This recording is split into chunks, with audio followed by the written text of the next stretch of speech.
Mga kabarangay, patuloy ang pagtaas ng tubig dito sa Daang Pasig Bridge, Barangay Manggahan, no?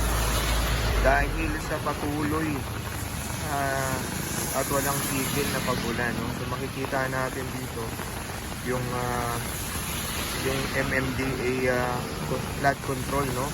So patuloy ang pagtaas niya, no? Dahil nga sa sinabi natin kanina na walang tigil ang pag-ulan.